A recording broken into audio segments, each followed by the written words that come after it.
Hey guys, today I wanted to briefly talk about what I think is worth buying in the store in ESO, and this is my perspective as a beginner player. So let's go in the Crown Store here. By far, the first priority for everyone, if you're going to spend money beyond, the game and the content pass or whatever they're calling the expansion stuff now, the first priority I would say is ESO Plus. This just is by far the best value. You're going to get all the DLC, which is a lot of content. You're going to get monthly crowns, which is basically just free spending money in the shop. The craft bag is insane value. It just basically completely frees up your inventory with any kind of materials that you collect in the world. You don't have to worry about them nearly as much. Furnishing Vault's really nice if you're a player that wants to get into housing. It's going to help a lot.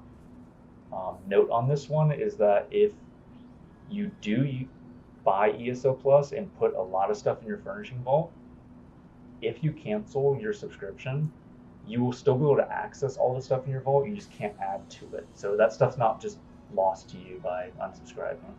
You do keep it. Could be worth it in certain situations to subscribe for a month, depending. But I just wanted to put that note there. The double bank space is nice. Sometimes the deals are good, and it doesn't hurt to get a 10% bonus to stuff. Really what we want to look at is the store though. So I'm just going to be straight with you and say that the store is mostly garbage. There's not a lot of stuff in here that I would recommend at all to spend money on. But I will go over what I think you should get as priority if you are going to spend. The first of these is going to be in the upgrades tab under assistance. I would say you should get banker, merchant, rag picker. Those would be the three that I would get. There's multiple of each, so if you like the bird banker versus the cat banker, completely up to you. Makes no difference. They're the exact same thing. They work exactly the same price. Dealer's choice, whatever you like better. Don't buy both of them. That's unless you really want to collect everything in the store for some reason. But I would say don't. Um, Banker just basically is exactly what you'd expect it to be. You can summon it anywhere in the world. Throw your stuff that you have on you in the bank, free up space, keep questing, keep playing. Merchant similarly lets you summon him, and you can basically sell all your goods on the fly. And the rag picker is really nice because it lets you deconstruct stuff.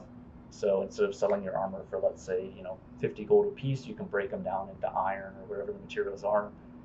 Those materials are going to be really nice. It saves you time on having to go collect them or buy them. And it does give you crafting EXP when you do so. So for sure, I would say these three are like the best value in the store outside of ESO Plus.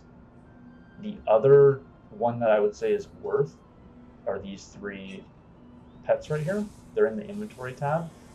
How these work is when I buy any of these three, it doesn't matter if you use them or not. You can just put them, you can buy them and just never take them out. It doesn't matter. But they each permanently give you 5 inventory slots for every single character in your account. Again, it's a bonus if you like the way they look. That's great. If you don't, you never have to see them. They just permanently give you that passive. And that's basically all I would say to buy. I would say ignore most of the other stuff on the store. If there's something that you like that's cosmetic, by all means get them. I would say like personalities are really unique. Um, I would say hairstyles is a really nice one, especially if you like to have alt characters. It's a lot of additional character customization that you can do, and you can adjust these through the collectibles tab on the fly. You don't have to, spend a ticket on changing your character the way they look. You can just do this at any point for free. It doesn't cost anything except for the crowns to buy it the first time. I do want to make a note here on houses. A lot of these houses are available in-game for gold. So let's say you're looking at the Cold Harbor estate here. You could spend 5,600 gems on it, or you could go over to collections here and then go over to the housing tab, and you'll see I already pulled it up. This is the same exact home, but this allows you to buy it with gold. This specific one is 1 million gold, and all it requires is this achievement here. And this is an achievement in the main quest line. You're probably going to want to do this quest line anyway, so you should just have this on your account. So really, in my eyes, I would say the 1 million gold's worth over the 5,600 crowns, but dealer's choice there if you'd rather spend the crowns because you're short on gold or you need the gold for something else. Completely up to you. The more expensive ones, like 12,000, 13,000 crowns, This is around $100 if you buy the crowns outright for regular price and you're not waiting for a sale.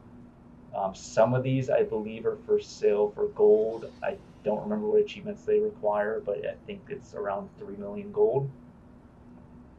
Outside of that, really this stuff, like I said, it's completely optional. A lot of the furniture stuff, this is all stuff you can earn in game or craft or buy from other players. I would skip a lot of this stuff unless there's something that really catches your eye, because again, it's cosmetic. Um, this tab, ignore this tab completely. Don't get involved with these. I know I bought this. I'm an idiot.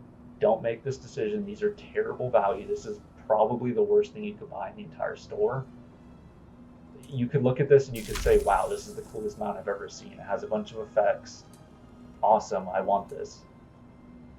The chance for this is something like 0.25%, which would mean you would need hundreds of these crates, which is, I would say to guarantee it, you're probably looking at close to $1,000.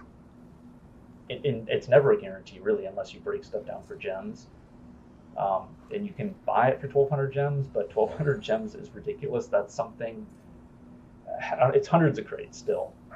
If you didn't get it to drop, which you probably won't get it to drop, it's hundreds of crates. It's not worth it.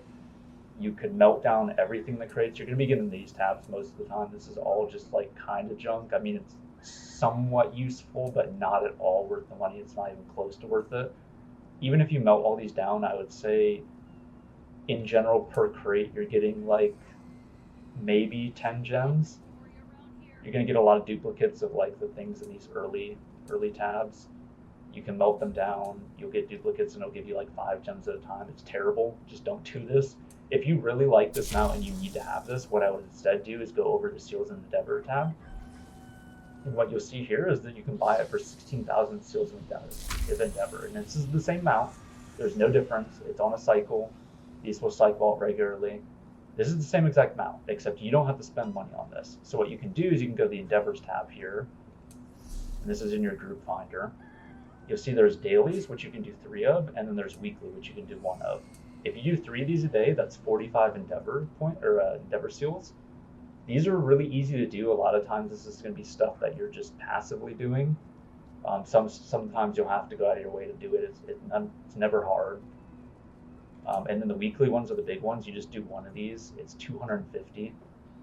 So basically, if you're logging in most days over the course of a year, you're going to get something like 18,000 seals roughly. And you'll see here, this is 16,000. So basically, if you're just logging in you're playing the game, kind of ignoring that this exists outside of doing the daily and weekly, you're just going to passively get this basically $1,000 mount for free. That's all you have to do is just the dailies. It's simple. It's not hard. Usually they're fun. Usually they're overlapping with what you're doing anyway. Do it this way. Don't buy these. These are awful. If you absolutely have to buy them, this bundle at the top usually has some kind of cosmetic tied to it, like a polymorph, or in this case, a recall. If you like that, it's a slightly better deal because it brings the cost of the crate down a little bit if you were going to want this anyway, I guess. But really, these crates are junk. I'm just going to say it outright. You're never going to get this mount to drop ever. It's just not going to happen. You're not going to get the Radiant Apex mount ever. Just count on it. You're never getting it, and the gems are insane for how expensive this is. Just do the Seals of Endeavor. This is the way to go. But yeah, everything else in the store, completely optional. Again, just to recap, ESO Plus is your first priority. And then if you want to spend more money on that, you absolutely don't need to. I would go over to upgrades, assistance, get the banker, get the merchant, get the rag picker. If you still want to spend more, you could get the armory advisor. This basically just lets you change builds on the fly. You can already do this in your house. I don't find myself using this very much. You could get it if you really want to. And then I would get these 3 pets if you can. None of this is game changing. Let me just say that one more time. None of this is game changing. It's completely optional. The reality is, these 15 slots you get on any character is not going to make or break the game. So really, don't spend money unless you want to. Completely all optional stuff, and that's just what I would pick. Again, if you really want to go do this, don't buy this stuff. This is terrible. If you're going to buy anything in here outside of what I recommend, I would say, look for stuff that's cosmetic that you really like. The end game is all cosmetic. It's all housing. You know, it's okay to buy the cosmetics if you like it. But that's anyway. That's the end of the video. I just wanted to quickly go over what I would get if you're going to spend money in the game. But yeah, that's it. See you guys.